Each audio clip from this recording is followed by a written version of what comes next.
Shri Sachchidananda Sadhguru Sainath Maharaj key జై.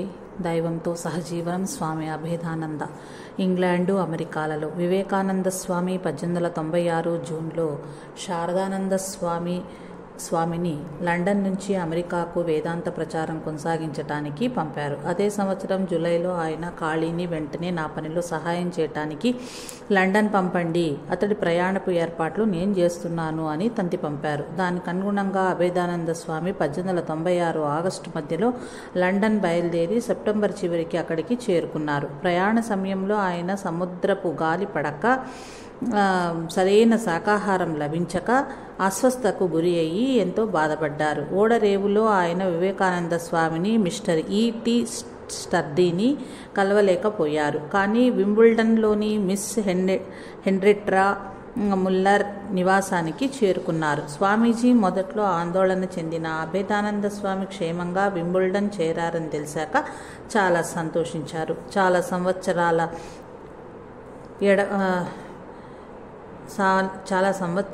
ఎడ బాబు తర్వాత కలుసుకున్న సోదరులు ఇరువురు మనసారా ముచ్చటించుకున్నారు. పరస్పరం క్షేమ సమాచారాలు, వార్తలు తెలుపుకున్నారు. స్వామీజీ అభేదానందునికి కొత్త వస్త్రాలు కొని లండన్ నగరమంతా చూపించి తన స్నేహితులకి, భక్తులకి ఆయన్ని పరిచయం చేశారు. క్రమంగా అభేదానంద స్వామి పాశ్చాత్య నాగరికతకు, జీవన విధానానికి అలవాటు పడ్డారు. ఒక నెల రోజుల తర్వాత స్వామీజీ అభేదానంద స్వామి హిందూ మతం గురించి ప్రసంగిస్తారని ప్రకటన చేశారు. మొదట అభేదానంద స్వామికి ధైర్యం చాలక మాట్లాడటానికి సుముఖత వ్యక్తపరచలేదు. కానీ స్వామీజీ తన ఉత్తేజకరమైన మాటలతో ఆయనను ఈ విధంగా ప్రోత్సహించారు. నా జీవిత సమరంలో ఎల్లప్పుడూ నాకు ధైర్య సాహసాలను ప్రసాదించిన గురుదేవులు శ్రీ రామకృష్ణులపై భారం మోపు పరిపూర్ణ హృదయం పరిపూర్ణ హృదయం ఉంటే నోట మాట పలుకుతుంది. ఆ మాటలతో అభేదానంద స్వామి ధైర్యాన్ని పుంజుకున్నారు. అభేదానంద స్వామి వేదాంత ప్రకరణ గ్రంథమైన పంచదశిని ఆధారంగా చేసుకుని 1896 అక్టోబర్ 27వ తేదీన లండన్లోని బ్లూమ్స్ బరీ వీధిలో గల థియాసాఫికల్ సొసైటీలో మేధావులైన శ్రోతల ఎదుట తన ప్రప్రథమ ప్రసంగాన్ని చేశారు. వివేకానంద స్వామి అత్యంత సంతోషంతో, నేను ఈ ప్రపంచం నుంచి కనుమరుగైన నా సందేశం ఈ నా ప్రియ సోదరుని పెదవుల నుండి వెలువడతాయి, ప్రపంచమంతా దాన్ని వింటుంది అన్నారు. తాను లండన్లో లేకపోయినా వేదాంత ప్రచారం అభేదానంద స్వామి సక్రమంగా చేయగలరనే పూర్తి విశ్వాసం వివేకానంద స్వామికి కలిగింది. తను నిర్వహించే వేదాంత రాజయోగ తరగతులను అభేదానంద స్వామికి అప్పగించి వివేకానంద స్వామి 1896 డిసెంబర్లో భారతదేశానికి ప్రయాణమయ్యారు. ఒక సంవత్సరం పాటు అభేదానంద స్వామి లండన్ నగరం, ఆ నగర పరిసరాలలోని అనేక తాత్విక సంస్థల్లోనూ, చర్చిలలోనూ, ధార్మిక సంస్థల్లోనూ తరగతులు నిర్వహించడమే కాక ఉపన్యాసాలు కూడా ఇచ్చారు. లండన్లో ఉన్నప్పుడు ఆయనకు మార్క్స్ ముల్లర్, పాల్ డ్యూసన్ వంటి అనేక ప్రఖ్యాత పండితుల విద్వాంసులతో పరిచయం కలిగింది. ఆయన వాక్పటిమ, నిగూఢ వేదాంత సిద్ధాంతాలను సులువుగా వ్యక్తీకరించే విధానం, ప్రగాఢ ఆధ్యాత్మిక అనుభూతి లండన్ శ్రోతలపై చెరగని ముద్రను వేసి ఆకట్టుకున్నాయి. భారతదేశంలో రామకృష్ణ వ్యవస్థ కార్యక్రమాలు సుస్థిరం చేయటానికి వివేకానంద స్వామి అమెరికా నుంచి శారదానంద స్వామిని వెనక్కు రప్పించారు. ఆయన స్థానంలో అభేదానంద స్వామిని అమెరికాలో వేదాంత ప్రచారం చేయమన్నారు. అందుకని 1897 జూలై 31వ తేదీన అభేదానంద స్వామి న్యూయార్క్కి బయలుదేరి ఆగస్టు 9వ తేదీన ఆ నగరానికి చేరుకున్నారు. అక్కడ వివేకానంద స్వామిచే 1894లో స్థాపించబడిన న్యూయార్క్ వేదాంత సొసైటీ కార్యదర్శి అయిన మిస్ మేరీ ఫిలిప్స్కి అతిథిగా వారింట్లో బస చేశారు. వారు ఆ సంస్థ తరపున ఆగస్టు 25న స్వామికి స్వాగత సభ ఏర్పాటు చేశారు. అభేదానందులు తన కార్యక్రమాలను న్యూయార్క్ నగరానికే పరిమితం చేయక తూర్పు తీర ప్రాంతాలైన ఫిలడెల్ఫియా, వాషింగ్టన్, వర్జీనియా, న్యూయార్క్ రాష్ట్రంలోని న్యూపాల్టేజ్లకు ప్రయాణం చేసి వివిధ ప్రదేశాల్లో ప్రసంగించారు. సెప్టెంబర్ 19న న్యూయార్కుకు తిరిగి వచ్చారు. ఆ సమయంలో శారదానంద స్వామి బోస్టన్, కేంబ్రిడ్జిలలో ప్రచారం చేస్తూ భారతదేశానికి తిరిగి వెళ్ళటానికి ఏర్పాట్లు చేసుకుని సిద్ధమవుతున్నారు. ఆయన సెప్టెంబర్ 27వ తేదీన న్యూయార్క్లో అభేదానంద స్వామిని కలుసుకున్నారు. చాలా కాలం తర్వాత కలుసుకున్న ఆ సోదరులు ఇద్దరు సంతోషంతో ఒకరి వార్తలు ఒకరికి చెప్పుకుని పాశ్చాత్య దేశాలలో తమ అనుభవాల గురించి ముచ్చటించుకున్నారు. మళ్ళా వారు న్యూజెర్సీలోని మాంట్ క్లెయిర్లలోని మిసెస్ వీలర్ ఇంట్లో కలుసుకున్నారు. ఒకరోజు అభేదానంద స్వామి ప్రఖ్యాత శాస్త్రవేత్త, నూతన విషయాల సృష్టికర్త అయిన థామస్ ఎడిసన్ను కలుసుకున్నారు. వారిరువురు భారతదేశాన్ని గురించి, వేదాంతాన్ని గురించి ముచ్చటించుకున్నారు. ఎడిసన్ తన ప్రయోగశాలను స్వామికి చూపెట్టారు. అభేదానంద స్వామి వేదాంత సొసైటీ వారిచే న్యూయార్క్లో అద్దెకు తీసుకోబడిన మాంట్ మెమోరియల్ హాల్లో తన ధారావాహిక ఉపన్యాసాలను ప్రారంభించారు. ఆయన మొదటి ఉపన్యాసం వేదాంతం అంటే ఏమిటి 1897 సెప్టెంబర్ 29వ తేదీన ఇచ్చారు. రాల్ఫ్ వాల్డో ఎమర్సన్ గారి సన్నిహిత బంధువైన ఎడ్వర్డ్ ఎమర్సన్ ఆ సభకు అధ్యక్షత వహించారు. ఈ ఉపన్యాసం గురించి స్వామి అతులానంద అనే పాశ్చాత్య స్వామి అమెరికాలో స్వాములతో అనే పుస్తకంలో ఈ విధంగా వ్రాశారు. నిర్దేశించిన సమయం సరిగ్గా 3 గంటలకు ఒక స్వామి హాల్లో ప్రవేశించారు. ఆయన కాషాయ వస్త్రాలు ధరించి అదే రంగు తలపాగా ధరించి ఉన్నారు. నేరుగా వేదిక మీదకు వెళ్ళి ఆయన ఉపన్యాసం ప్రారంభించారు. ఆ ప్రసంగం ప్రస్ఫుటంగాను సమగ్రంగాను ఉండి శ్రోతలను ఆకట్టుకుంది. ప్రసంగంలో అతిశయోక్తులకు కానీ, తీవ్ర వాగ్దాటికి కానీ, హావభావ ప్రకటన కానీ లేదు. వేదాంత విషయాలు సూటిగా, తర్కయుక్తంగా, శాంతంగా, గంభీర శైలిలో చెప్పబడ్డాయి. పిన్న వయస్సుతో పొడవుగా, నిటారుగానున్న చక్కటి రూపం స్వామికి పెట్టని ఆకర్షణ అయింది. అంతవరకు నేను విన్న ఆ ప్రసంగం చేసిన వారు శ్రీరామకృష్ణ మరొక శిష్యులు అభేదానంద స్వామి అని ఆ తర్వాత నాకు తెలిసింది. వివేకానంద స్వామి అంతకుముందు ప్రారంభించిన రాజయోగ తరగతులను అభేదానంద స్వామి 1897 అక్టోబర్ 2వ తేదీ నుంచి వారానికి 2 సార్లు బుధ, శని వారాలలో నిర్వహించటం ప్రారంభించారు. ఉపనిషత్తుల్లోని శాంతి మాత్రం పఠించక అభేదానంద స్వామి కొంతసేపు ధ్యానించేవారు. శ్రోతలు కూడా ఆయనతో కలిసి ధ్యానం చేసేవారు. 1 గంట సేపు ప్రసంగించిన తర్వాత స్వామి శ్రోతలను ప్రశ్నలు అడగమని వాటికి సమాధానాలు ఇచ్చేవారు. సోమవారాలలో ఆయన మాంట్ క్లెయిర్, న్యూజెర్సీలలో తరగతులు, ఉపన్యాసాలు నిర్వహించేవారు. స్వామి సిస్టర్ ఎల్లెన్ వాల్డ్ ఇంట్లో ఉండేవారు. ఆ రోజుల్లో న్యూయార్క్ వేదాంత సొసైటీ ప్రాంగణం చుట్టూ జూదశాలలు, నేరస్తులు చేరటం వల్ల అక్కడి నుంచి 117 లెక్సింగ్టన్ అవెన్యూకి ఆ సొసైటీ మార్చబడింది. ఆ కేంద్రంలో దాదాపు 20 సంవత్సరాల అభేదానంద స్వామి సమర్థ నేతృత్వంలో ఆ సొసైటీ వివిధ కార్యక్రమాలు, ప్రసంగాలు, తరగతుల నిర్వహణ, ముఖాముఖి చర్చలు, సందేహ నివృత్తి సమావేశాలు జరిగాయి. స్వామి సందర్శించే ఇళ్లల్లో కూడా ఈ కార్యక్రమాలు జరిగేవి. ఈ సంస్థ ద్వారా దూర ప్రాంతాలలో ఉన్న వారికి విడిగా సమాచారం అందించటం కోసం 1905లో ఒక ప్రచురణా విభాగం, ఒక మాసపత్రిక ప్రారంభించబడ్డాయి. స్వామి చాలా కష్టపడి పనిచేసేవారు. గ్రంథరచనలోని రాత్రి సమయాలు ఎక్కువగా గడిపేవారు కాబట్టి అతి తక్కువగా నిద్రించేవారు. ఆయన రచించిన గ్రంథాల విక్రయంతో వచ్చిన రాబడితోనే సొసైటీ స్వయం పోషక స్థితికి చేరుకున్నది. సత్యాన్వేషకులకి దూషణలు, నిందారోపణలు, విమర్శలు, అపవాదాలు, ఆభరణాలు లాంటివి తప్పులు పట్టేవారి, వెన్నుపోటు పొడిచేవారి చేష్టలు, జగడాలు ఆత్మజ్ఞానంతో పురోభివృద్ధి చెందుతున్న వారిని కించపరచలేవు. పైగా వారి ధైర్యాన్ని మరింతగా పెంచుతాయి. న్యూయార్కులో అభేదానంద స్వామి ప్రఖ్యాతి చూసి ఓర్వలేక కొన్ని క్రైస్తవ మత సంస్థల వారికి కన్ను కుట్టింది. స్వామి వ్యక్తిత్వాన్ని దెబ్బతీయటానికి రకరకాల పుకార్లు పుట్టించి అపవాదాలు చేయసాగారు. వాటిని లెక్క పెట్టకుండా అభేదానంద స్వామి తన మామూలు ఉత్సాహంతో, ఉత్తేజంతో పనిచేసుకుని పోయేవారు. అభేదానంద స్వామి తాను జీవితంలో ఎదుర్కొన్న సాధక బాధకాల గురించి తన శిష్యులతో ఇలా చెప్పారు. అమెరికాలో ఉన్నప్పుడు కీర్తనలు పాడటం ద్వారా, గురుదేవులను ప్రార్థించడం ద్వారా నా కలిగిన బాధలు, కష్టాలు మర్చిపోవటానికి ప్రయత్నించేవాడిని. నా సమయాన్ని జపధ్యానాలలోనూ, శాస్త్ర పఠనంలోనూ గడిపేవాడిని. ఎవరితోనూ హృదయంలోని విషయాలు పంచుకోలేక ఏకాంతంగా నా ప్రపంచంలో నేను కాలం గడప కొనసాగవలసి వచ్చేది. సత్యాన్ని అంటిపెట్టుకుని ఉన్నప్పుడు మరిన్ని ఆటంకాలు కలుగుతాయి. కానీ సత్యాన్ని ఎన్నడూ విడవకూడదు. ఆధారాన్ని అంటే భగవంతుణ్ణి గట్టిగా శక్తినంతా ఉపయోగించి పట్టుకోవాలి.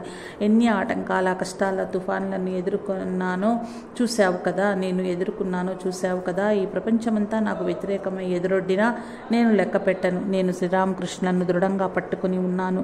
ఆయన అండ నాకు ఉంది. అక్టోబర్ 1897 నుంచి ఏప్రిల్ 1898 వరకు అభేదానంద స్వామి న్యూయార్క్లో తన ప్రసంగాలను, తరగతులను కొనసాగించారు. క్రమంగా ఎక్కువ మందికి సొసైటీ ఉనికి తెలిసింది.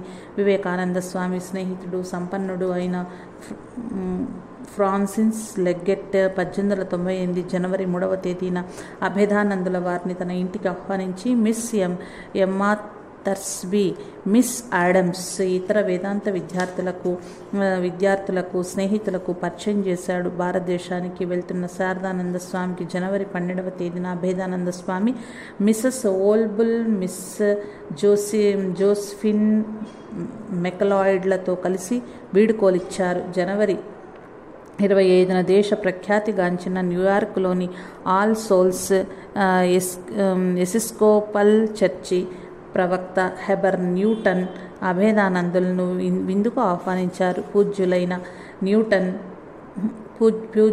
న్యూటన్ విశాల భావాలు కల శక్తివంతమైన వ్యక్తి. విశ్వజనీయమైన భారతీయ వేదాంత సందేశాలు ఆయన్ను బాగా ఆకర్షించాయి. వారిద్దరి మధ్య చక్కటి స్నేహం ఏర్పడింది. న్యూటన్ తన అనుయాయులను తరచూ స్వామి ప్రసంగాలు వినటానికి పంపేవారు.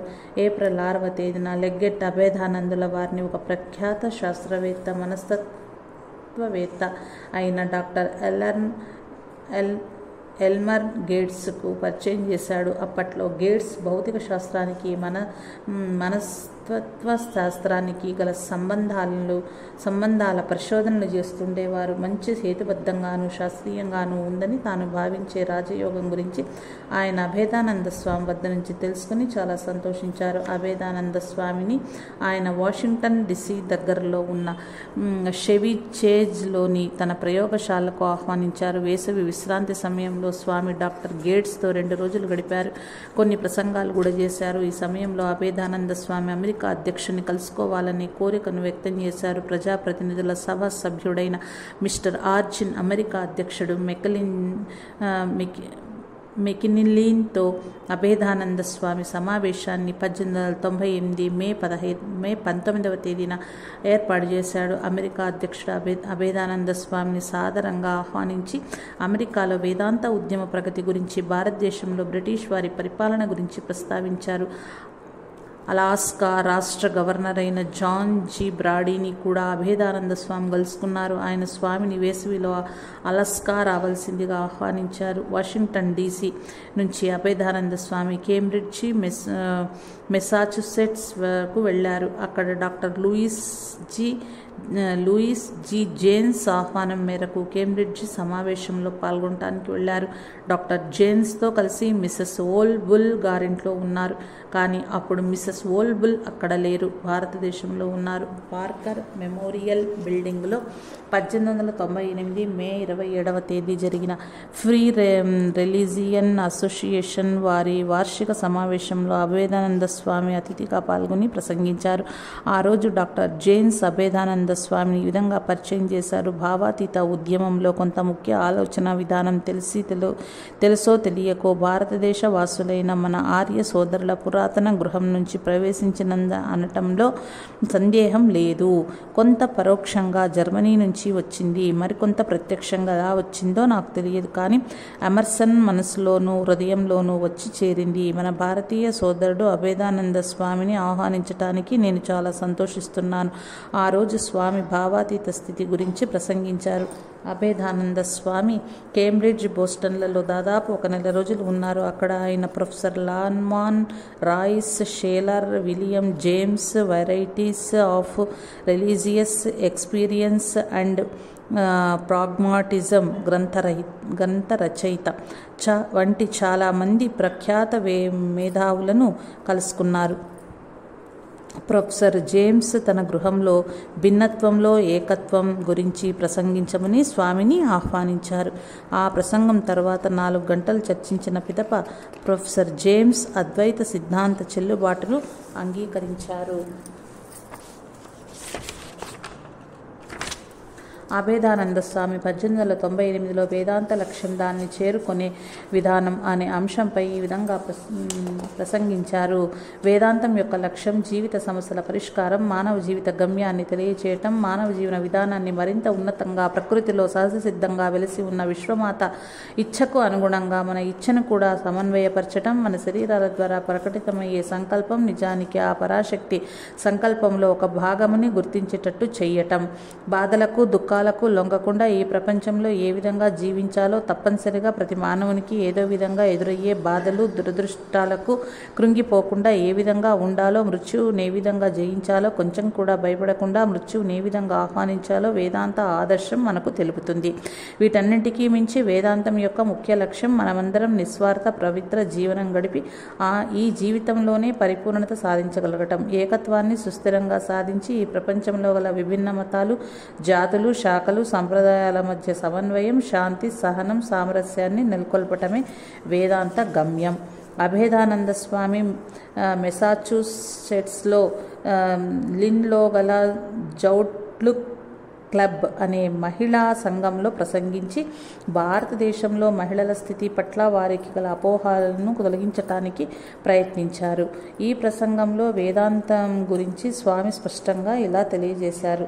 ఈ వేదాంతం కేవలం ఏ ఒక్క పుస్తకానికో పరిమితం కాలేదు. దీనిలో అన్ని శాస్త్రాలు, మహానుభావులైన మత ప్రవర్తకులు విభిన్న కాలాలలో విభిన్న దేశాలలో బోధించిన సత్యాలన్నీ ఉన్నాయి.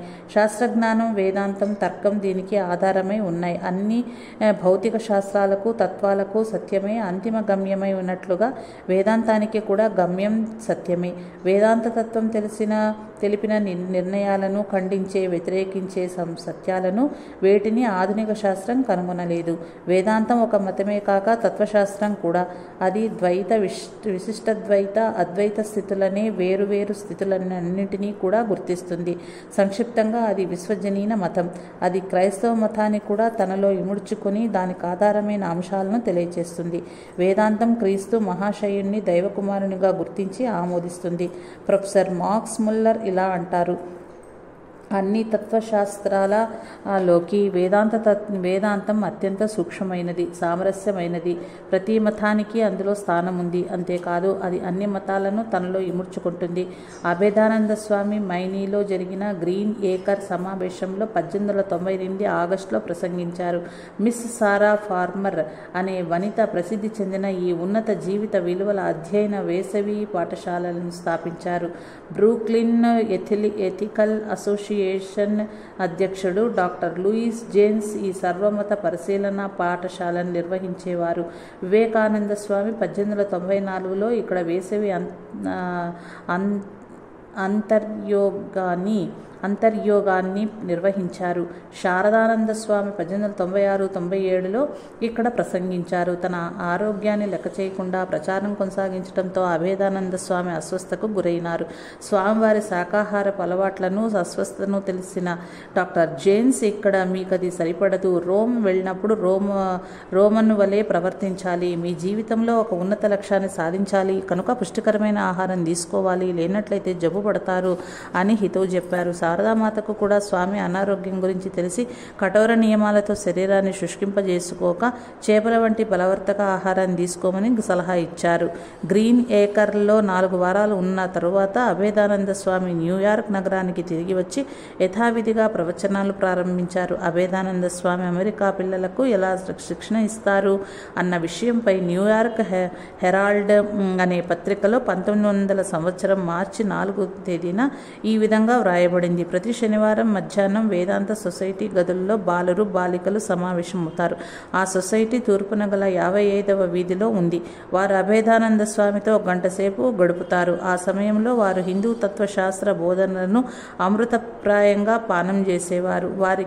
వాటి గురించి అభేదానంద స్వామి హృదయానికి హత్తుకునే విధంగా వివరిస్తారు.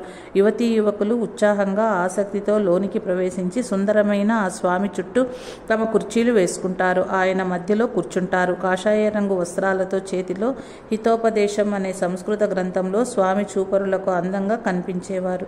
హితోపదేశం ప్రపంచ సాహిత్యంలో అతి పురాతనమైన గ్రంథం. అది క్రీస్తు పూర్వం 19వ శతాబ్దానికి చెందింది. మనం వినే జంతువుల కథలకు, ఇతర కథలన్నింటికీ ఇదే మూలం. ఈస్టర్ ఆదివారం 1899 ఏప్రిల్ 2వ తేదీన అభేదానంద స్వామి 6 విద్యార్థులకు బ్రహ్మచర్య దీక్షను ఇచ్చారు. వారిలో గురుదాస్, తర్వాత స్వామి అతులానంద ఒకరు. ఏప్రిల్లో అభేదానంద స్వామి వర్స్టర్డ్, మెసాచ్యుసెట్స్లకు వెళ్లారు. అక్కడ హిందూ మతం అనే అంశంపై ప్రసంగించారు. కేంబ్రిడ్జి సమావేశంలో అమరత్వం అనే విషయంపై మాట్లాడారు. ఈసారి ఆయన అమెరికా ఈశాన్య ప్రాంతాల్లో చాలా ఉపన్యాసాలు ఇచ్చారు. అంతేకాక నయాగరా జలపాతాలను దర్శించారు. ఆగస్టు 1899లో న్యూయార్క్ రాష్ట్రంలో చటాక్వా వద్ద గల లిలీ డేల్లలో ఒక ఆధ్యాత్మిక సమావేశంలో ప్రసంగించమని అభేదానంద స్వామిని ఆహ్వానించారు. దాదాపు 7,000 మంది కూడిన ఆ సమావేశంలో పునర్జన్మ గురించి ఆయన ఉపన్యసించారు. ఆగస్టు 4వ తేదీన ఆయన ఒక సభలో మనుషులెవరూ లేకుండా తనంత తానే స్వయంగా టైపు చేసే టైప్ రైటర్ను చూశారు. ఆయన రచించిన ప్రఖ్యాత గ్రంథం మరణానంతరం జీవితంలో విగత జీవుల ఆత్మలతో మాట్లాడటంలో తన అనుభవాలను వర్ణించారు. వివేకానంద స్వామి తుర్యానంద స్వామితో కలిసి 1899వ సంవత్సరం ఆగస్టు 28వ తేదీన రెండవసారి అమెరికాకు వచ్చినప్పుడు అభేదానంద స్వామి గ్రీన్ ఏకర్ సమావేశంలో తీరిక లేకుండా నిమగ్నమై ఉన్నారు. వివేకానంద, తుర్యానందులు న్యూయార్క్లోని స్టోన్ రిడ్జ్లో ఉన్న రిడ్జ్లీ మేనర్ వద్ద గల మిస్టర్ లెగ్గెట్ గారి గ్రామీణ గృహానికి వెళ్లారు. సెప్టెంబర్ 7వ తేదీన అభేదానంద స్వామిని రిడ్జ్లీకి రమ్మని వివేకానంద స్వామి కేబుల్ వార్త పంపారు. మరుసటి రోజున ఆయన బోస్టన్ నుండి అక్కడికి చేరుకున్నారు. వివేకానంద, తుర్యానందులను చూసి అభేదానంద స్వామి చాలా సంతోషించారు. వారికి తన కార్యక్రమాల వివరాలన్నీ తెలియజేశారు. వారితో 10 రోజుల నుండి ఆయన న్యూయార్క్ నగరానికి తిరిగి వచ్చారు. వేదాంత సొసైటీ సభ్యులు నవంబర్ 7వ తేదీన ఏర్పాటు చేసిన స్వాగత సభలో వివేకానంద స్వామి పాల్గొన్నారు. ఫ్రాన్సిస్ లెగ్గెట్ అధ్యక్షతన న్యూయార్క్ వేదాంత సొసైటీ అధికారికంగా 1898 అక్టోబర్ 28వ తేదీన ఒక సంస్థగా రిజిస్టర్ చేయబడింది. ఆ సమయంలో అభేదానంద స్వామి 109 తూర్పు 22వ వీధిలో అద్దెకు తీసుకున్న ఒక అసెంబ్లీ హాల్లో ఉపన్యాసాలు ఇచ్చేవారు. వేదాంత సొసైటీ కార్యాలయం, గ్రంథాలయం స్నేహితుల, విద్యార్థుల సహకారంతో 1899 అక్టోబర్ 15వ తేదీన 146 తూర్పు 55వ వీధిలో నెలకొల్పబడ్డాయి. ఆ తర్వాత ఆయన ఉపన్యాసాలు 59వ వీధిలో గల టుకెట్స్టో హాల్లోనూ, మెడిసన్ ఎవెన్యూలోనూ జరిగేవి. వేదాంత సొసైటీ 1900 మేలో 102 తూర్పు 58వ వీధికి మార్చబడింది. అదే తర్వాత వేదాంత సొసైటీకి కేంద్రస్థానమైంది. వివేకానంద స్వామి తన అమెరికా తుది యాత్ర ముగించుకొని వెళ్లే సమయంలో 1900 జూలైలో వేదాంత సొసైటీలో కొన్ని ఉపన్యాసాలు ఇచ్చారు. ఆ సమయంలో ఆయన అభేదానంద స్వామిని అభినందిస్తూ, సొసైటీ తన సొంత భవనాన్ని ఏర్పాటు చేసుకున్నందుకు నేను చాలా సంతోషిస్తున్నాను అన్నారు. అప్పట్లో చక్కటి ఇరుగు పొరుగు గల ఆ భవనాన్ని బాడుగకు తీసుకున్నారు. ఆ తర్వాత అదే భవనాన్ని కొన్నారు. అభేదానంద స్వామి నిర్వహించే తరగతుల్లో శ్రోతల సంఖ్య 1901 సంవత్సరం నుంచి దాదాపు 600కి పెరిగింది. యోగా తరగతులలో కూడా విద్యార్థుల సంఖ్య విపరీతంగా పెరిగిపోయి రోజుకు 2 సార్లు ఉపన్యాసాలకు పెరిగిపోతున్న శ్రోతలకు సరి అయిన వసతి కల్పించటం కోసం సొసైటీ వారు కార్నీజీ లైసియంను అద్దెకు తీసుకున్నారు. ది న్యూయార్క్ సన్ అనే పత్రిక అభేదానంద స్వామి 1901 సంవత్సరంలో మొదటి ఆదివారం నాడు ఇచ్చిన ఉపన్యాసాన్ని ఈ విధంగా వర్ణించింది. అభేదానంద స్వామి కార్నీజీ లైసియంలో 20వ శతాబ్దానికి మత ఆవశ్యకత అనే అంశంపై నిన్న మధ్యాహ్నం ప్రసంగించారు. మానవ మేధస్సులోని కణాలను పారమార్థిక అనంత చైతన్యపు మేధస్సులోని కణాలతో సమన్వయం పరచాలని, ఆ విధంగా శక్తిని పొందాలని, మనస్సు, విషయ పదార్థాలు వేరువేరు కావని, అవి మనకు తెలియని శక్తి యొక్క అంతర్బాహ్య రూపాలని ఆయన చెప్పారు. మోక్ష ప్రణాళిక కానీ, స్వర్గ నరకాలు కానీ, శాశ్వత శిక్ష పొందుతామనే భయం కానీ, నిరంతర ప్రాయశ్చిత్తాలు కానీ ఉండని మతమే 20వ శతాబ్దానికి అవసరం. 20వ శతాబ్దానికి అర్చకులు, ప్రవర్తకులు లేని సంస్థలు, పుస్తకాలు, శాస్త్రాలు, వ్యక్తులకు అతీతమైన మతం కావాలి. సాకార నిరాకార దైవం కాక ఆ రెండింటికి అతీతమైన దైవ దృక్పథం 20వ శతాబ్దానికి కావాలి. ఈ విశ్వం యొక్క అంతిమ సత్య సత్యంతో సమన్వయపరిచే దైవ దృక్పథం కావాలి. 20వ శతాబ్దపు మతం అన్ని మతాల సారాంశాలను ఆమోదించాలి. అభేదానంద స్వామి 1901 జూన్ 22వ తేదీన న్యూయార్క్ నగరం వదిలి బఫెలోలో జరిగిన పాన్ అమెరికన్ ప్రదర్శనలు చూడటానికి వెళ్ళారు. క్లీవ్లాండ్, చికాగోలను దర్శించి శాన్ ఫ్రాన్సిస్కో వెళ్ళారు. శాన్ ఫ్రాన్సిస్కో క్రానికల్ అనే పత్రిక ఆగస్టు 1వ తేదీన ఈ వార్త ప్రచురించింది. గత సోమవారం న్యూయార్క్ నుంచి ఇక్కడకు వచ్చిన అభేదానంద స్వామి డాక్టర్ ఎంహెచ్ లోగన్ గారి ఇంట్లో ఆయన గౌరవార్థం ఏర్పాటు చేయబడిన స్వాగత సభలో ముఖ్య అతిథిగా పాల్గొన్నారు. ఆయన సునిశ్చిత వేదాశక్తి కలవారు. తూర్పు భారతదేశ వాసిలాగా ఉన్నారు. వారు ఆంగ్లం ధారాళంగా నిరాటంకంగా మాట్లాడుతున్నారు. ఆయన తన వాగ్ధాటి ద్వారా వెలువరించే భావాలు జగత్ సత్యాలకు ప్రత్యక్ష ప్రమాణాలుగా తోస్తాయి.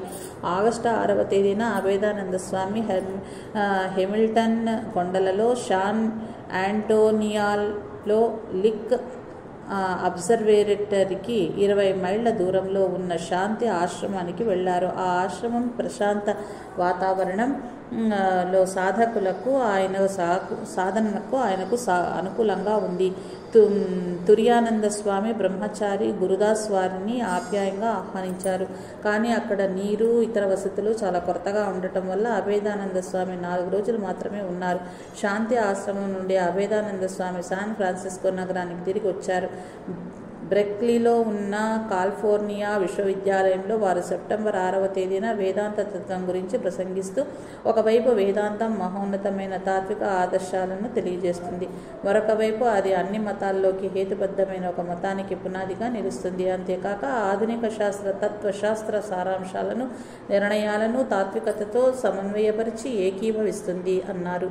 శాన్ ఫ్రాన్సిస్కో నుంచి అభేదానందులు లాస్ ఏంజల్స్కి వెళ్ళి అక్కడి నుంచి 1901 అక్టోబర్ 7వ తేదీన న్యూయార్క్ తిరిగొచ్చారు. మార్గమధ్యంలో వారు యోసమైట్ జలపాతం, సాల్ట్ లేక్ నగరం, కొలరాడో ఊట బావులు, చికాగో, టొరంటో, 1000 ఐలాండ్ పార్కులను సందర్శించారు. తిరిగి వచ్చిన తర్వాత యథావిధిగా తన తరగతులను, ఉపన్యాసాలను కొనసాగించారు. వేసవిలో ఆయన తూర్పు కోస్తాలోని అనేక ప్రాంతాలను సందర్శించి 1902 ఆగస్టు 7వ తేదీన యూరోప్ యాత్రకై బయలుదేరారు. ఆయన ఇంగ్లాండ్లోని లివర్పూల్లో దిగి అక్కడి నుంచి స్కాట్లాండ్లోని గ్లాస్గోకి వెళ్లారు. ఇంగ్లాండ్లో కొన్ని ప్రదేశాలు సందర్శించి ఆయన ఇంగ్లీషు ఛానల్ దాటి ఫ్రాన్స్, స్విట్జర్లాండ్లలో విస్తృతంగా పర్యటించారు. తిరిగి 1902 అక్టోబర్ ప్రారంభంలో న్యూయార్క్ చేరుకున్నారు. బేలూరు మఠంలో 1902 జూలై 4వ తేదీన నిర్యాణం చెందిన వివేకానంద స్వామి స్మార్థార్థం వేసవి సెలవుల తర్వాత అభేదానంద స్వామి ఒక సభను ఏర్పాటు చేశారు. ఆ సభలో వివేకానందుల నిర్యాణాన్ని గురించి శారదానంద స్వామి, ప్రేమానంద స్వామి వ్రాసిన లేఖలను చదివారు. మిసెస్ వోల్బుల్, మిసెస్ జోసెఫ్ మెకలాయిడ్ ఇతరులు వివేకానందునికి నివాళులు అర్పించారు. వేదాంత సొసైటీ వార్షిక సమావేశం 1903 జనవరి 22వ తేదీ జరిగింది. నివేదిక సమర్పించారు. సొసైటీ బాగా అభివృద్ధి చెందింది. ఆర్థిక వనరులు సమృద్ధిగా ఉన్నాయి. సభ్యుల సంఖ్య పెరిగింది. వేసవి సెలవులు ప్రారంభమైన తరువాత మే 15వ తేదీన అభేదానందులు యూరోప్లోని ఇటలీ, స్విట్జర్లాండ్, బెల్జియంలలో విస్తృతంగా పర్యటించి 1903 అక్టోబర్ 6వ తేదీన తిరిగి న్యూయార్క్ వచ్చారు. అమెరికాలో వేదాంత ఉద్యమం త్వరితగతిన పురోగతి చెందటం చూసి రామకృష్ణ మఠం వారు అభేదానంద స్వామికి సహాయంగా ఉండటానికి నిర్మలానంద స్వామి పంపారు. నిర్మలానంద స్వామి 1903 నవంబర్ 12న న్యూయార్క్ చేరుకున్నారు. డిసెంబర్ నుంచి ఆయన తరగతులు ప్రారంభించారు. వేదాంత సొసైటీ 1904 మే 4వ తేదీన 62 పడమర 71వ వీధికి మార్చబడింది. కొత్త భవనంలోని హాలులో దాదాపు 300 మంది కూర్చోవచ్చు. అభేదానంద స్వామి 1904 మే 24వ తేదీన సెయింట్ లూయి, మిస్సోరీలలో జరిగిన వరల్డ్ ఫెయిర్ కు వెళ్ళి అక్కడ పుస్తక మేళాలో వేదాంత పుస్తక ప్రదర్శనశాల నిర్వహించారు. వెబ్స్టర్ గ్రోవ్స్ సొసైటీలో ఆయన భారత మహిళలు అనే అంశం మీద ప్రసంగించారు. ఆ తర్వాత మిసిసిపి నది మీద సరదాగా పడవ ప్రయాణం చేశారు. ఆయన జూన్ 16వ తేదీన న్యూయార్క్ చేరారు. మళ్ళా యూరోప్ పర్యటనకై అభేదానంద స్వామి 1904 జూన్ 28న బయలుదేరారు. జూన్ 8వ తేదీన హాలాండ్లోని ఆమ్స్టర్ డ్యామ్ చేరుకుని అక్కడ చాలా ప్రదేశాలను సందర్శించారు. అక్కడి నుంచి అప్పట్లో బవేరియా రాజధాని అయిన మ్యూనిచ్ వెళ్లారు. యూరోప్ పర్యటనలో ఆయన పురావస్తు ప్రదర్శనశాలలు, చారిత్రక ప్రాధాన్యత కల ప్రదేశాలు సందర్శించేవారు. ఒక్కొక్కసారి తనకు సాహస కృత్యాలు ఇష్టం కనుక పర్వతారోహణ గావించేవారు. పారిస్, లండన్ల పర్యటన తర్వాత అక్టోబర్ 16వ తేదీన న్యూయార్క్ చేరుకున్నారు. వేదాంత సొసైటీ చరిత్రలో 1905వ సంవత్సరం చెప్పుకోదగ్గది. జనవరి 30వ తేదీన బ్రూక్లిన్లో మరొక వేదాంత కేంద్రం ప్రారంభించబడింది. నిర్మలానంద స్వామి ఆ కేంద్ర బాధ్యతలు స్వీకరించారు. ఫిబ్రవరి 1న అభేదానంద స్వామి టొరంటో వెళ్ళి అక్కడ చారిత్రక సొసైటీలో ప్రసంగించారు. అక్కడ టొరంటో న్యూస్ పత్రికా విలేకరితో ఆయన ముఖాముఖి చర్చ జరిపారు. టొరంటో పుర ప్రముఖులను చాలామందిని కలిసిన తరువాత నయాగరా జలపాతం సందర్శించి ఫిబ్రవరి 7వ తేదీన తిరిగి న్యూయార్క్ వచ్చారు. మార్చి 27వ తేదీన ఆయన వాషింగ్టన్ను డీసీలో మరొక వేదాంత సొసైటీ ఏర్పరచడానికి వెళ్ళి ఆ మరుసటి రోజు న్యూయార్క్ తిరిగి వచ్చారు. జూన్ 29వ తేదీన అభేదానంద స్వామి అప్పటి న్యూయార్క్ వేదాంత సొసైటీ అధ్యక్షులుగా కొలంబియా విశ్వవిద్యాలయ ప్రొఫెసరు అయిన హెర్సెల్ సి. పార్కర్ గారితో కలిసి అలస్కా నుండి మెక్సికో వరకు విస్తృతంగా పర్యటించారు. వారు టొరంటో, ఫోర్ట్ విలియం, విన్నీపెగ్, వాన్కోవర్ మీదుగా అలస్కా చేరుకున్నారు. అలస్కాలో వారు గవర్నర్ బ్రాడీ గారి అతిథులుగా ఉన్నారు. గవర్నర్ సోదరి వారికి ప్రాచీన అమెరికా దేశస్థుల గృహాలు, ఇతర ముఖ్య స్థలాలు చూపెట్టారు. మెక్సికోకి వెళ్లే త్రోవలో ఓరెగాన్లో పోర్ట్లాండ్ మేళాను చూసి, శాన్ ఫ్రాన్సిస్కోలో త్రిగుణాతీతానంద స్వామిని కలుసుకుని, లాస్ ఏంజల్స్లో సచ్చిదానంద స్వామిని కలిశారు. దారిలో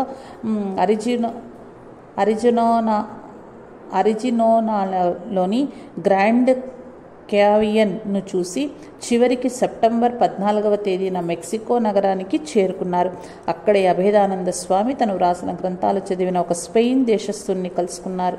అతడు తన జేబులో నుంచి పునర్జన్మ అనే పుస్తకాన్ని తీసి స్వామికి చూపెట్టారు. దాన్ని చూసి స్వామి చాలా ఆశ్చర్యపోయారు. ఆ స్పెయిన్ దేశీయుడు స్వామిని మెక్సికోలో కొంతకాలం ఉండమని, ఉపన్యాసాలు ఇచ్చి ఒక కేంద్రాన్ని స్థాపించమని కోరాడు. అభేదానంద స్వామి సెయింట్ లూయిలో వేదాంతం పైన 50 మంది శ్రోతలు ఉన్న సభలో ప్రసంగించి సెయింట్ లూయి మీదుగా అక్టోబర్ 27వ తేదీన న్యూయార్క్ చేరుకున్నారు. శీతాకాలంలో వారాలలో Brooklyn institute of arts and సైన్స్లో భారతదేశము, భారతీయులు గురించి ఆదివారాలు న్యూయార్క్లో ప్రపంచాన్ని రక్షించిన మహానుభావుల గురించి ప్రసంగించేవారు. ఈ ఉపన్యాసాల్లో ఆయన ఈ విధంగా తన భావాలను వెల్లడించారు. ఇతర దేశాల మత ప్రవక్తల, ఇతర దేశ ప్రజల రక్షకులైన మహానుభావుల దివ్యత్వాన్ని గుర్తించినట్లయితే మన మత ప్రవర్తకుల దివ్యత్వాన్ని కూడా గ్రహించినట్లే. అంతేకాక విభిన్న నామరూపాల వెనుక దాగి ఉన్న నిత్యసత్య ఏకదైవ సత్యాన్ని తెలుసుకున్నట్లే తన బిడ్డ తాను వేసుకున్న దుస్తుల రంగు మార్చినా, ఇతర దేశస్థుల దుస్తులు వేసుకున్నా అతడి తల్లి అతన్ని గుర్తించలేకపోయినట్లయితే ఆమె నిజమైన తల్లే కాదు. అదేవిధంగా క్రీస్తు ప్రభువులోని దైవాన్ని చూసి తన ప్రభువు క్రీస్తుని బుద్ధుని రూపంలోనూ శ్రీకృష్ణుడి రూపంలోనూ గుర్తించి ఆరాధించలేనివాడు క్రీస్తు ప్రభువు దివ్యత్వాన్ని గుర్తించనట్లే. ఈ మత ప్రవర్తకులు, దైవదూత అందరూ మహోన్నతులే. వీరిలో ప్రతి ఒక్కరూ దైవ సందేశాన్ని మానవాళికి అందచేయటానికి నియమించబడిన వారే. వీరిలో ప్రతి ఒక్కరూ దేవుని ప్రీతమ పుత్రులే, పరిపూర్ణ ఆత్మస్వరూపులే. మానవాళి శ్రేయస్సు కోసం, ధర్మరక్షణ, అధర్మ నాశనం కోసం అవతరించిన మహానుభావులే. జై రామకృష్ణ.